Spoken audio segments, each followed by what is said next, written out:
سیدنا و مولانا محمد رسوله النبی الامین المکین الحنین الکریم الرؤوف الرحیم اما بعد فاعوذ باللہ من الشیطان الرجیم بسم اللہ الرحمن الرحیم قال اللہ تبارک و تعالی فی الکلام المجید والفرقان الحمید فکیف اذا جئنا من کل امت بشہید وجئنا بک علی ہؤلاء شہیدا صدق اللہ مولانا العظیم. وقال اللہ تبارک و تعالی فی شان حبیبہ مخبرا وآمرا ان اللہ وملائکتہ یصلون علی النبی یا ایہا الذین آمنوا صلوا علیہ وسلموا تسلیما. مولاي صل وسلم دائما ابدا على حبیبک خیر الخلق کلہم محمد سید الکونین والثقلین والفریقین من عرب ومن عجم والحبیب الذي ترجى شفاعته لكل هول من الأحوال مقتحم. یا رب بالمصطفى بلغ مقاصدنا واغفر لنا ما مضى یا واسع الکرم. اللہ رب العزت خالق کائنات اللہ جل مجدہ کی حمد و ثنا پیارے آقا کریم علیہ الصلوۃ والسلام کی بارگاہ میں عاجزانہ ہدیہ درود و سلام کے بعد تمام احباب سامعین کو السلام علیکم ورحمۃ اللہ وبرکاتہ. الحمدللہ تعالی اللہ رب العزت کے فضل و احسان سے ہفتہ وار اس بابرکت محفل حمد و نعت اور درس و بیان میں ہم سب شریک ہیں.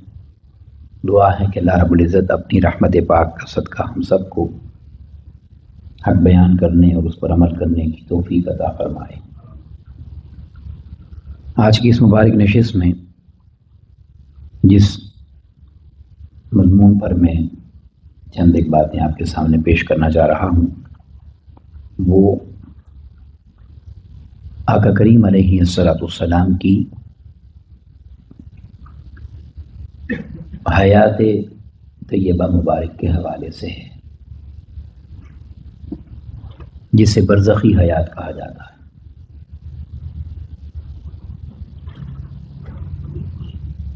قبل اس کے کہ میں جو آیت کریمہ تلاوت کی سورہ النساء کی اور ایک آیت کریمہ سورہ النحل کی بھی چند ایک احادیث پیش کروں، بنیادی طور پر یہ بات سمجھنا ضروری ہے کہ بحیثیت مسلمان اور بحیثیت مومن جن چیزوں پر ہمارا ایمان اور عقیدہ ہے اس میں سے جب ہم آخرت پر ایمان کی بات کرتے ہیں تو اس میں قبر کے جو احوال آقا علیہ السلام اور شریعت نے بیان کیے ہیں جس میں سے بڑی معروف چیز ہے کہ قبر میں سوال و جواب ہیں اور وہ عالم برزخ ہے.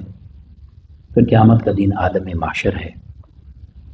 تو عالم برزخ جو قبر کی بات ہے اس پر قبر میں کیے جانے والے سوالات پر ایمان اور یقین رکھنا یہ ہمارے ایمان کا حصہ ہے کہ وہاں پر حساب و کتاب ہوگا.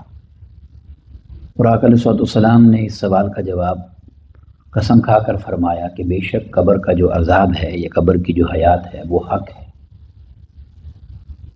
اور آقا علیہ السلام نے ارشاد فرمایا کہ ہر قبر یا تو جنت کے باغوں میں سے باغ ہوتی ہے یا جہنم کے گڑھوں میں سے گڑھا ہوتی ہے. اب یہ ساری باتیں ایسی ہیں کہ اگر قبر میں سوال و جواب کی آپ بات کرتے ہیں تو سوال و جواب کے لیے بھی زندہ ہونا ضروری ہے. مردے سے سوال و جواب کا کوئی مطلب کنسیپٹ ہی نہیں ہے، کیسے کریں گے آپ؟ پھر اگر جنت کی راحت ہے تو اس کے لیے بھی حیات کا ہونا ضروری ہے.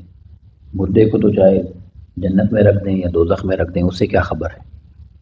اور اگر دوزخ کی بات ہے تو اس عذاب کو بھی سہنے کے لیے حیات کا ہونا ضروری ہے. بالکل آغاز سورہ بقرہ میں اس بات کو عام بندوں کے لیے بیان کر دیا گیا. وَكَيْفَ تَكْفُرُونَ بِاللَّهِ وَكُنْتُمْ أَمْوَاتًا، یعنی یہ بڑی اہم بات ہے کہ اللہ رب العزت نے اپنی ذات اور وحدانیت اور اپنے ایک ہونے کو منوانے کے لیے جو دلیل بیان کی وہ کیا ہے کہ تم اللہ کا انکار کیسے کر سکتے ہو. وَكُنْتُمْ أَمْوَاتًا، تم تو مرے ہوئے تھے، یعنی جو پیدا ہونے سے پہلے کی زندگی ہے، کچھ نہ ہونے کو مرا ہوا کہا. فَأَحْيَاكُمْ، تو میں نے تمہیں زندگی دے دی، یہ زندگی جو میں اور آپ گزار رہے ہیں. ثُمَّ يُمِيتُكُمْ، پھر تمہیں موت آئے گی جو تمہیں یہاں سے عالم برزخ قبر میں لے جائے گی. ثُمَّ يُحْيِيكُمْ، پھر اس قبر میں تمہیں پھر زندہ کیا جائے گا. ثُمَّ إِلَيْهِ تُرْجَعُونَ، اس کے بعد کسی موت کا ذکر نہیں ہے، پھر تم اسی طرح اللہ کی طرف پلٹا دیے جاؤ گے. تو اس موت کے بعد جب حیات آئی قبر میں تو اس کے بعد اللہ رب العزت نے کسی اور موت کا ذکر نہیں فرمایا. یعنی مرنے کے بعد کی جو زندگی ہے یہ اس شخص کے لیے بھی ہے جو اللہ کو نہیں مانتا. اب بات سمجھ گئے کہ نہیں؟ اور اس بات کو اللہ نے اپنی توحید کی علامت بیان کیا ہے. اور پھر وہی بات ہے میں رکھ لیں کہ اگر زندہ نہیں ہے تو قبر میں حساب و کتاب سوال و جواب کا کیا معنی رہ جاتا ہے. تو یہ ہر شخص کے لیے. اب ذرا ٹھنڈے دماغ سے سمجھنے والی بات ہے کہ ہر انسان کمزور سے کمزور ایمان والا ہو، غیر مسلم ہو، وہ دہریہ ہو، اس کا کوئی مذہبی نہ ہو، وہ بھی اگر مرنے کے بعد زندہ ہے تو جن کے لیے کل کائنات بنائی گئی ہے ان کی حیات کا عالم کیا ہوگا؟ ان کی حیات طیبہ کا انکار کیسے کیا جا سکتا؟ اور آقا علیہ الصلوۃ والسلام کی حیات طیبہ پر بے شمار دلائل میں سے عظیم ترین دلیل جو ہے وہ اللہ کا حضور پر درود بھیجنا ہے. ان اللہ و ملائکتہ یصلون علی النبی، اللہ اور اس کے فرشتے ہر وقت حضور پر درود بھیجتے ہیں اور بھیجتے رہیں گے. تو اگر معاذ اللہ حضور حیات ہی نہیں ہے تو اللہ کا درود بھیجنا کیا معنی رکھے گا؟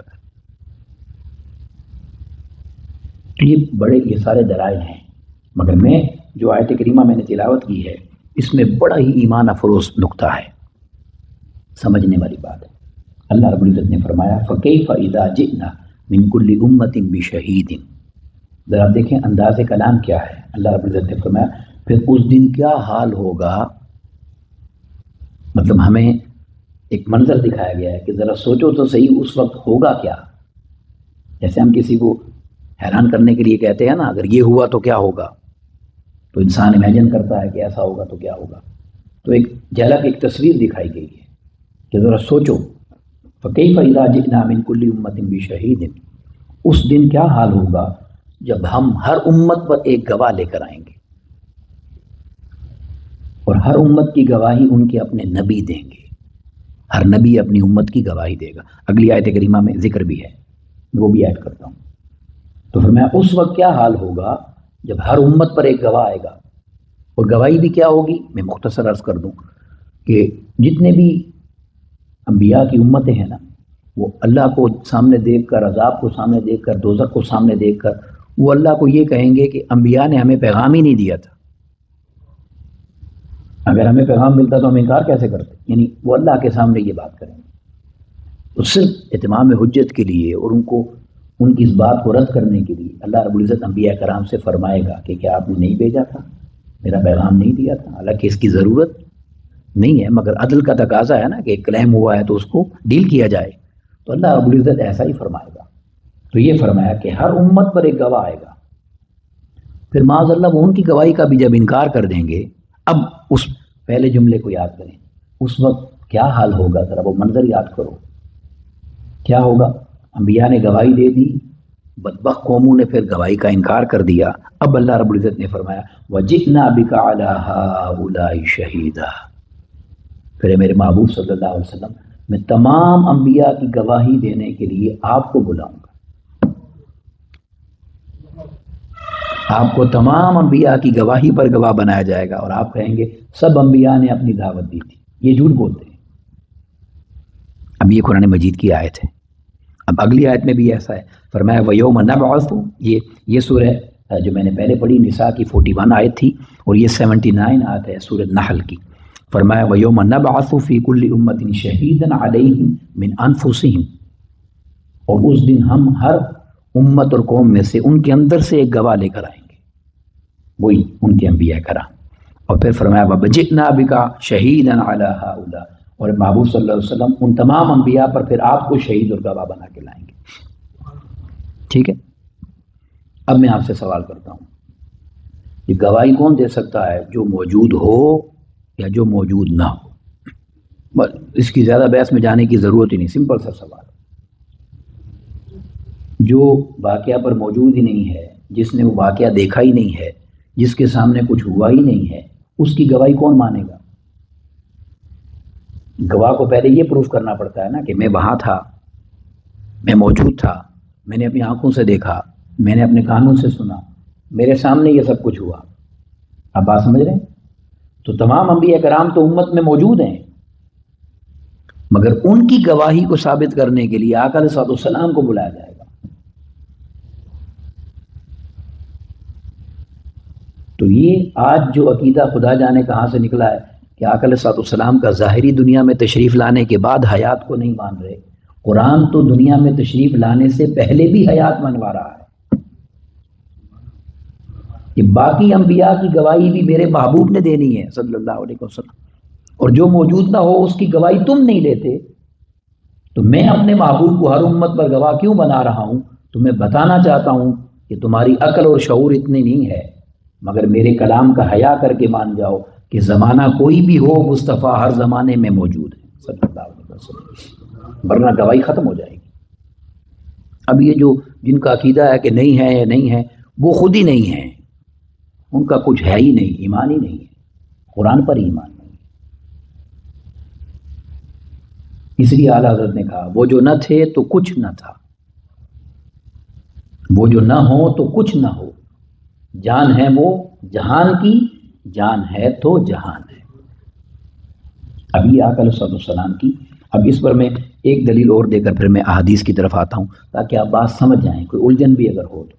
ایک بڑی لطیف بات ہے، اس پر توجہ کم گئی ہے اور کم یہ بیان ہوا ہے، مگر بڑی ایمان افروز بات ہے. یہ جو حیات اور موت کا فلسفہ ہے نا، میں نے آپ کو سمجھا دیا کہ ہر شخص مرنے کے بعد بھی زندہ ہوتا ہے، مگر پھر بھی یہ دنیا کی حیات اگر لے لیں نا، یہ جو زندگی 40 50 25 30 سال 60 سال کی زندگی ہے، اگر صرف اسی پیریڈ کو لے لیں تو اس پیریڈ کا اطلاق آقا علیہ السلام پر نہیں ہوتا. ایک بڑی عجیب بات سمجھانے لگا ہوں. یہ جو لائف ٹائم ہے، پیریڈ ہے 25 30 40 60 70 80 سال کی زندگی کا، اس کا آقا علیہ السلام کی ذات مبارکہ پر کوئی اطلاق نہیں ہے. اب آپ پوچھیں کیسے؟ اس کا جواب دیتا ہوں. اس کا جواب یہ ہے، آقا علیہ السلام نے ارشاد فرمایا اول ما خلق اللہ نوری، اللہ رب العزت نے سب سے پہلے میرا نور بنایا تھا. وہی نور جس کے بارے میں فرمایا کنت نبیا وآدم بین الماء والطین، میں تو اس وقت بھی نبی تھا جب آدم ابھی بنے ہی نہیں تھے.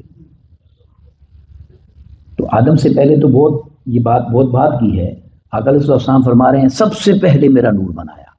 پھر اس کے بعد حدیث میں ہے کہ کیا کیا بنایا، مگر دن رات اس کے بعد بنے ہیں. یہ پوائنٹ سمجھیں ذرا،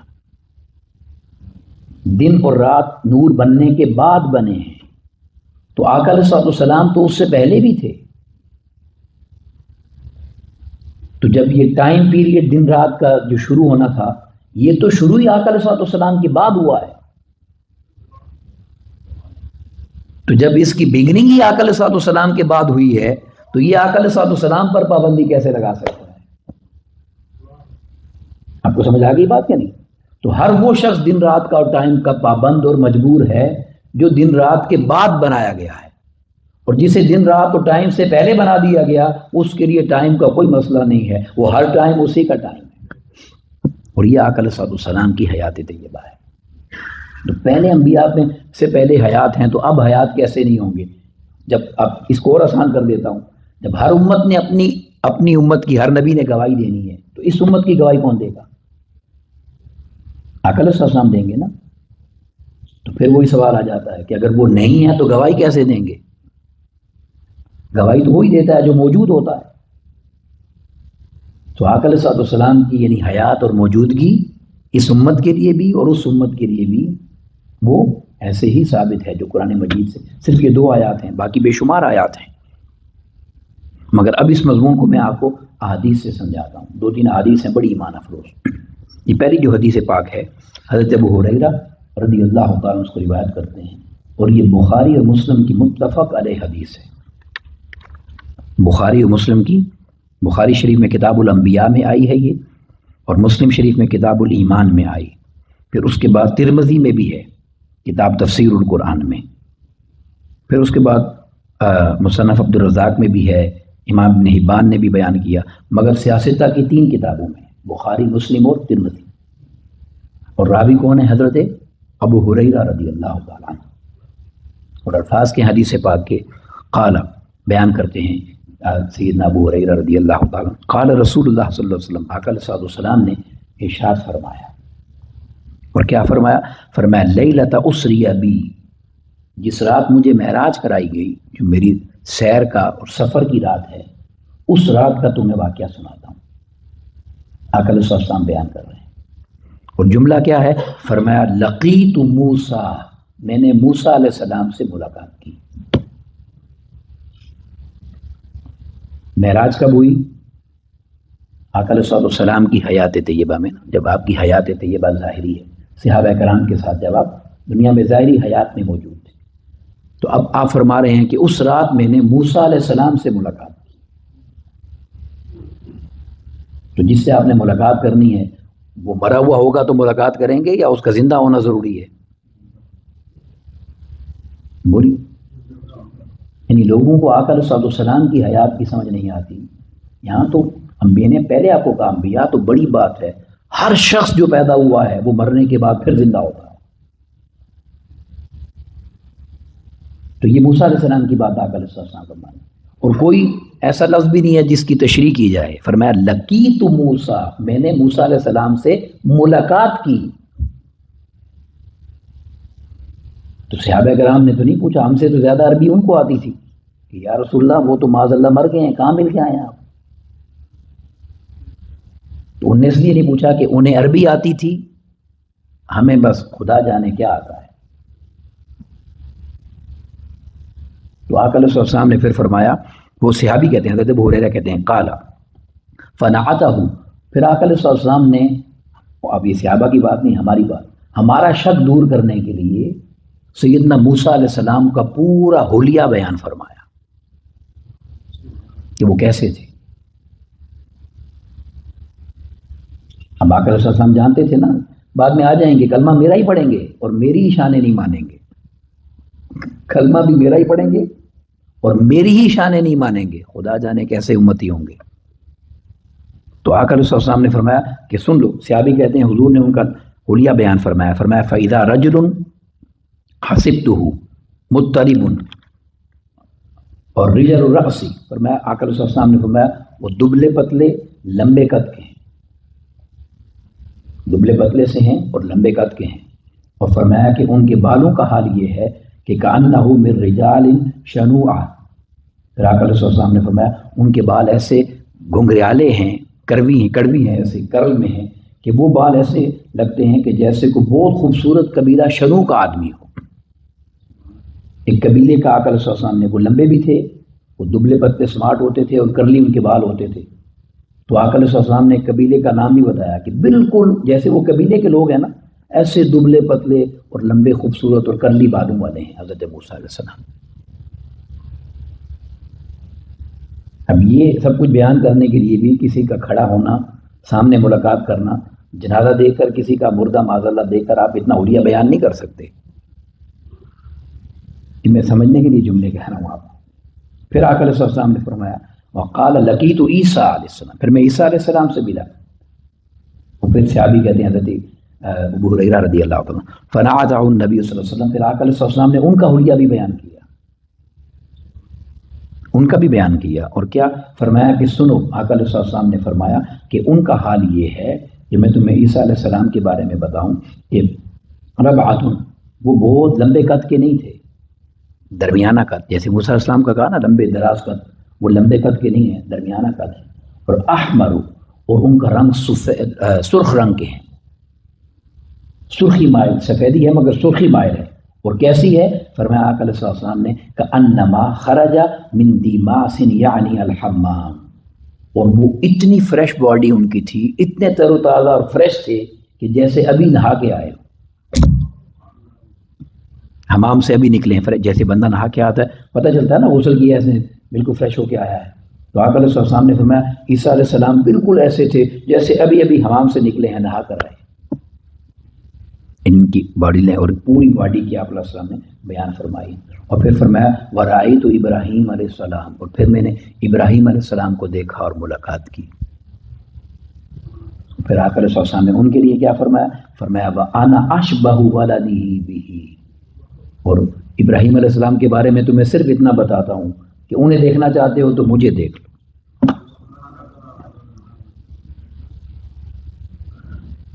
انہیں دیکھنا چاہتے ہو تو مجھے دیکھ لو، ان کی پوری اولاد میں سب سے زیادہ ان جیسا میں ہوں۔ سبحان اللہ۔ یعنی یہاں پھر بیان کرنے کی ضرورت بھی نہیں رہی نا کہ قد بیان کریں، چہرہ مبارک بیان کریں، زلفیں بیان۔ آقا علیہ السلام نے فرمایا بس ابراہیم علیہ السلام کے لیے اتنا کہتا ہوں، انہیں دیکھنا ہے تو مجھے دیکھ لو۔ دادا جان ہے نا وہ، آقا علیہ السلام کے دادا جان ہے نا، جد ہیں۔ تو فرمایا ان کا حال یہ ہے۔ پھر یہی واقعہ دوسری صحیح مسلم میں اور امام احمد نے، امام نسائی نے بیان کیا۔ حضرت انس بن مالک رضی اللہ تعالی روایت کرتے ہیں ان رسول اللہ صلی اللہ علیہ وسلم قال، آقا علیہ السلام نے فرمایا مررت علی موسیٰ لیلۃ اسری بی، جب میں معراج کے سفر پر جا رہا تھا تو میں موسیٰ علیہ السلام کی قبر مبارک سے گزرا، ان کے پاس سے گزرا۔ اب یہاں قبر تو نہیں، آقا علیہ السلام نے موسیٰ کہا کہ میں موسیٰ علیہ السلام کے پاس سے گزرا۔ تو اب آقا علیہ السلام نے کیا فرمایا؟ عند الکثیب الاحمر، کسی کو شک نہ رہے وہ سرخ ٹیلے کے قریب ایک جگہ کا نام آقا علیہ السلام نے بتایا۔ یہاں مجھے یاد پڑتا ہے، میں نے شاید یہ بات پہلے کی تھی، پھر کر لیتا ہوں۔ آج تک یہودیوں کو ڈاؤٹ ہے کہ موسیٰ علیہ السلام کی قبر کہاں ہے، ان کے پاس کوئی کنفرمیشن نہیں ہے۔ یہ یہودیوں پر بھی آقا علیہ السلام کا احسان ہے کہ حضور نے بتا دیا کہ ادھر ادھر مت جاؤ، موسیٰ علیہ السلام کا مزار یہ ہے، کہ آقا علیہ السلام نے بیان کیا ہے۔ اور پھر کیا فرمایا کہ میں نے ان کو اس حال میں دیکھا، اب وہ سارے شک ختم ہو جائیں گے زندہ مردہ کے۔ فرمایا وَهُوَ قَائِمٌ، میں نے ان کو دیکھا وہ کھڑے تھے، اب مردے کو کھڑا کر کے دکھائیں قبر میں، اور صرف کھڑے نہیں تھے، یصلی فی قبرہ، اور وہ اپنی قبر میں صلاۃ پڑھ رہے، نماز پڑھ رہے تھے۔ یعنی یہاں معاذ اللہ انبیاء کرام کی حیات کا انکار کیا جا رہا ہے۔ انبیاء اپنی قبروں میں صرف زندہ نہیں ہوتے، ان کی عبادتیں بھی قبروں میں جاری رہتی ہیں۔ یصلی فی قبرہ، وہ اپنی قبر میں صلاۃ ادا کر رہے تھے۔ یہ دوسری حدیث پاک۔ پھر اس کے بعد تیسری حدیث پاک، اور یہ بڑی محبت والی ہے، بڑی توجہ سے اس کو سنیں۔ حضرت اوس بن اوس رضی اللہ عنہ اس کو روایت کرتے ہیں، آقا علیہ السلام نے فرمایا قال رسول اللہ صلی اللہ علیہ وسلم ان من افضل ایامکم یوم الجمعہ، ہمارے دنوں میں سے سب سے افضل دن جمعہ کا دن ہے۔ کیوں؟ فیہ خلق آدم، اللہ رب العزت نے آدم علیہ السلام کو جمعے کے دن تخلیق فرمایا، وفیہ قبض، اور اسی دن دنیا سے ان کی وفات اور ظاہری پردہ ہوا۔ اور پھر فرمایا وفیہ النفخۃ، اور اسی دن سور پھونکا جائے گا، قیامت کا دن بھی جمعہ ہی ہوگا۔ وفیہ الصاعقۃ، اور اسی دن وہ سخت ڈرانے والی آواز آئے گی، جو یعنی آخرت کی اور قیامت کا جو الارم ہوگا، وہ سخت آواز بھی اسی دن ظاہر ہوگی۔ پر میں اب کیا کرو؟ فَأَكْثِرُوا عَلَيَّ مِنَ الصَّلَاةِ فِيهِ، سبحان اللہ، یعنی اس جملے پر ہی بات ختم ہو جاتی ہے۔ آخرت کا ذکر ہے، قیامت کی سختی کا ذکر ہے، سور پھونکے جانے کا ذکر ہے، اور وہاں جس چیز نے نجات دلانی ہے وہ بھی بیان کر دیا۔ تو میں اس دن سب سے زیادہ مجھ پر درود پڑا کروں۔ کیوں؟ اور عبادت بھی تو کہہ سکتے تھے نا، کہنا کیا چاہیے؟ اس دن زیادہ سجدے کرو، اس دن زیادہ نفل پڑھو، اس دن زیادہ اللہ سے مانگو، نہیں بتایا۔ کیوں؟ اس لیے کہ سجدوں کی تو ضمانت ہی نہیں ہے قبول ہوں گے یا نہیں، نمازوں کا تو پتہ ہی نہیں قبول ہوں گے یا نہیں، تو کتنا کرم کر دیا۔ اور میں وہ کام کرو جو قبول ہی قبول ہے، جو کبھی رد ہی نہیں ہوتا، اس دن زیادہ درود پڑھا کرو، تاکہ جمعے کے دن زیادہ درود پڑھنے والے کے لیے وہ آخرت کے جمعے کا دن بھی آسان کر دے گا اللہ میرے درود کے صدقے سے۔ اور وہ کیسے آسان ہوگا، میں یہی ایک بات کہہ دوں، ایک شخص کا نام اعمال جب تولا جائے گا قیامت کے دن تو اس کے گناہ زیادہ ہو جائیں گے اور وہ پریشان ہوگا کہ اب مجھے جہنم میں ڈالا جائے گا۔ اچانک ایک فرشتہ ایک کاغذ لے کر آئے گا، پیپر چھوٹا سا، اور اس کی نیکیوں پر رکھا جائے گا، تو اس کاغذ کا وزن اتنا ہوگا کہ اس کی نیکیوں کا وزن زیادہ ہو جائے گا۔ کاغذ کا کوئی وزن ہوتا ہے؟ وہ حیران ہو کے پوچھے گا یہ کیسا کاغذ ہے، اس میں اتنا وزن کہاں سے آیا؟